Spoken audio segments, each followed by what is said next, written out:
सवाल number 1, सैयदानी B ने गुज़र औक़ात के लिए कौन सा पेशा इख्तियार किया। इसका जवाब है सैयदानी बी ने गुज़र औक़ात के लिए मुक़लानी का पेशा इख्तियार किया। सवाल नंबर 2, मीर साहब और उनकी बीवी सैयदानी बी की किस बात पर ज़्यादा खुश थे। इसका जवाब है मीर साहब और उनकी बीवी दोनों खुश थे कि सैयदानी बी को खुदा ने बच्चों की तरबियत के लिए भेज दिया। ऐसी शरीफ नमाज रोज़ा की पाबंद उस्तानी सिर्फ रोटियों पर कहाँ मुयस्सर होती है। सवाल नंबर 3, पाकिस्तान के बादशाह ने सैयदानी बी को किस काम के लिए बुलवाया था। पाकिस्तान के बादशाह ने सैयदानी बी को अपनी बेटी की शादी का जहेज़ टांकने के लिए बुलवाया था। सवाल नंबर 4, बादशाह बेगम का असली नाम क्या था। बादशाह बेगम का असली नाम ज़ुमरत परी था। सवाल नंबर 5, पाकिस्तान के फलों की ख़ास बात क्या थी। इसका जवाब है पाकिस्तान के फलों की ख़ास बात ये थी कि एक फल तोड़ने के बाद फ़ौरन दूसरा फल निकल आता और जिस फल का सोचते उसका जायका महसूस होता। अब हम दुरुस्त जवाबात की निशानदेही करेंगे। सबक पाकिस्तान की शहज़ादी किस मुसन्निफ़ की तहरीर है। दुरुस्त जवाब है अशरफ सबूही। किले की बड़ी बड़ी मुग़लानियाँ सैयदानी बी के सामने, दुरुस्त जवाब है, कान पकड़ती थीं। पाकिस्तान के बादशाह ने सैयदानी बी को बुलाया था, दुरुस्त जवाब है, बेटी का जहेज़ टांकने को। सैयदानी बी को खाने में मरगूब था, दुरुस्त जवाब है, बोंट पुलाव। पाकिस्तान में फलदार पौधे बड़े थे, दुरुस्त जवाब है, बालिश्त भर।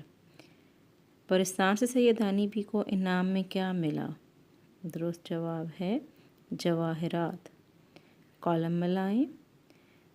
मरहट्टा गर्दी, तबाही, मीर साहब, खुश मिजाज, अंडा शहज़ादी, काड़ा देव, बकर गदा, जिन, हुनर, धाक। अब हम नेक्स्ट सवाल नंबर 6 पे चलते हैं। दुरुस्त जवाब की निशानदेही करें, से खाली जगह पुर करें। एक वक्त था कि डैश में सैयदानी बी का बड़ा मुकाम था, दुरुस्त जवाब है महल। सैयदानी बी को मुग़लानी का पेशा इख्तियार करना पड़ा क्योंकि, दुरुस्त जवाब है वो बेवा हो गईं। जीम हिस्सा, उसने कहारों से कहा कम बख्तो मुँह से कुछ तो, दुरुस्त जवाब है फूटो। पाकिस्तान में उसे लेकर गया, दुरुस्त जवाब है जिन। बादशाह ने उसे इनाम में दिए, दुरुस्त जवाब है जवाहरात। अब हम अल्फाज जुमले करेंगे। अल्फाज जुमले में सबसे पहला मुहावरा है हमारे पास आँखें खुलना। बार बार धोखा खाकर उसकी आँखें खुल गईं। दूसरा है बाल बीका करना। अल्लाह का नाम लेने वालों का कोई बाल भी बीका नहीं कर सकता। तीसरा है कलेजे पर सांप लौटना। सैयदानी बी को पाकिस्तान का वाक़या याद आता तो कलेजे पर सांप लौटने लगते। नंबर 4, ओसान ख़ता होना। मुसीबत को सामने खड़ा देखकर मेरे ओसान ख़ता हो गए। अकल जाती रहना। साइंस के करिश्मे देखकर तो इंसान की अकल जाती रहती है। उसके बाद तारीफ़ आती है ज़ुमाइनी अल्फाज की। ज़ुमाइनी अल्फाज ऐसे अल्फाज होते हैं जिनके दो मायने होते हैं, जिनमें से एक मायने मुज़क्कर और दूसरा मायने मुअन्नस होता है। अब हम यहाँ पर कुछ जुमले दिए गए हैं, इनमें से हमें कहा गया है कि आपने इनमें से ज़ुमाइनी अल्फाज को अलग करना है। तो जुमले में पढ़ देती हूँ, फिर उसके बाद पहला जुमला है जिसमें कहा गया बारिशों से आईने की आप जाती रही। आप एक ऐसा लफ्ज़ है जिसके दो मायने हैं, जो मायने क्या क्या हैं इसके, पानी और चमक। ठीक है। उसके बाद बेसा है सवात में कौन सी कान है। अब कान के भी दो मतलब हैं, वो कौन कौन से हैं। कान का क्या मतलब है, मादनियात निकलने की जगह और जिस्म का उज़्व। तीसरा जुमला है बादशाह बेगम के हुक्म पर शहज़ादी के कपड़ों के लिए थान पे थान आने लगे। तो अब इसमें थान, थान क्या है? कपड़े का गट्ठा, और थान किसको कहते हैं? घोड़ा बांधने की जगह को भी कहते हैं। दार हिस्सा हक बात कहने की पादाश में वो दार पर झूल गया। तो इसमें दार के भी दो मतलब हैं, एक मतलब है फांसी और दूसरा मतलब है मकाम। इसका पांचवा जुमला है जहाँ चा वहाँ रा। चा का मतलब, चा के भी दो मतलब है, चाहत और कुआं। अब हम अगला क्वेश्चन है क्वेश्चन नंबर 8। उस दर्ज से अल्फाज के मुतज़ाद तहरीर करें, जिसमें सबसे पहला है लतीफ़ और उसका मुतज़ाद है कसीफ़। अगला है शब और उसका मुतज़ाद है रोज़। तीसरे नंबर पे खुश्क, खुश्क का मुतज़ाद है तर।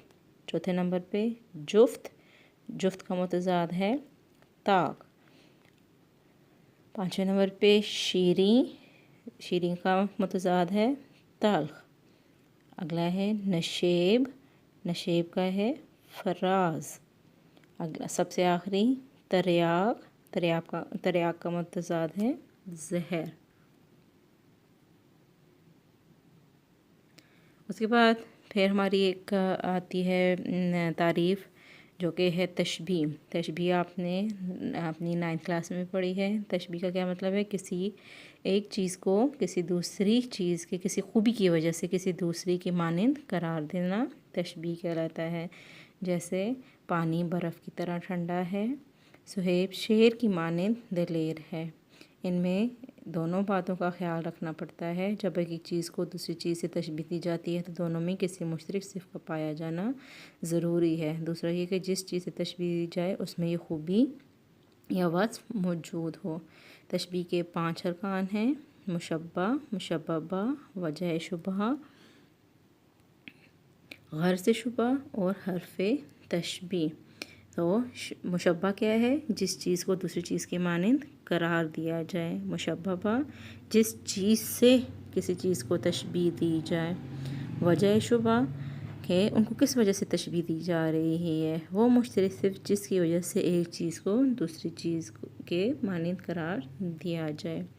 गर्ज़ तशबीह जिस मकसद के लिए तशबीह दी जाए। और हर्फ़ तशबीह वो अल्फाज या हरूफ जो तशबीह देने के लिए इस्तेमाल होते हैं, मसलन मानंद, जैसा, जैसी वग़ैरह। अब जो जुमले किए हैं हमने, उनमें से मुशब्बा क्या है? पानी और सुहेब, दोनों जुमलों को बताया गया है। ठीक है, मुशब्बा बर्फ़ और शेर, वजह शुबहा ठंडक और बहादुरी। गर्ज़ तशबीह ठंडापन ज़ाहिर करना और बहादुरी का इजहार करना। और हर्फ़ तशबीह तरह या मानंद। उम्मीद है आपको ये सब समझ आ गया होगा। ठीक है, और इनमें किताब का काम किताब पे कीजिएगा और कॉपी पे जो सवाल जवाब वगैरह हैं वो कॉपी पे कीजिएगा। शुक्रिया।